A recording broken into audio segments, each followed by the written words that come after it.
নবীজি বলেছেন একটা ঘাটে, একটা পানির ঘাটে বাঘ এবং হরিণ একসাথে পানি খাবে, কেউ কাউকে কোনো ক্ষতি করবে না।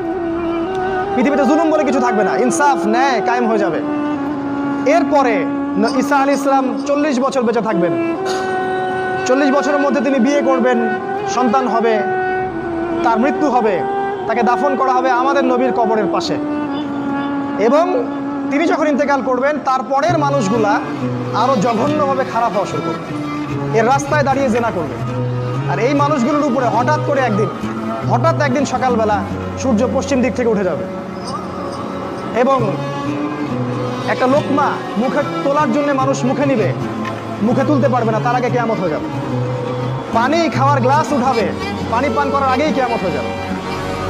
দুজন ব্যবসায়ী কাপড় এক্সচেঞ্জ করবে, একজন বিক্রি করবে, একজন দেখবে, এই দেখতে দেখতেই কিয়ামত হয়ে যাবে। একদম মুহূর্তের মধ্যে একদিন কিয়ামত হয়ে যাবে ওই মানুষগুলোর সামনে। এগুলোর সামনে হতে যাচ্ছে, আমাদের হাতে বেশি সময় নাই কথাগুলো বলার, এই কারণ হচ্ছে সময় কম। তো এখন এই অবস্থায় একজন মুসলিম হিসেবে আপনার করণীয় কি? আমি কয়েকটা পয়েন্ট আপনাকে বলতে পারি 5 মিনিটের মধ্যে।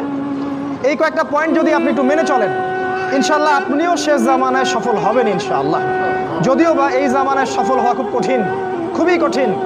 নবীজি বলেছেন ঈমান ধরে রাখা এত কঠিন হবে যেমন হাতে আগুন ধরে রাখা কঠিন হয়। হাতে আগুন ধরে রাখা কি কঠিন? দেখেন, আমরা যারা ইসলাম ফলো করছি, আমাদের ইসলাম পালন করতে যদি এরকম কষ্ট না হয়, বুঝতে হবে আপনি সেই প্রকৃত ঈমান ধারণ করে নাই, যে ঈমান ধারণ করলে হাতে আগুন আপনি অনুভব করতেন।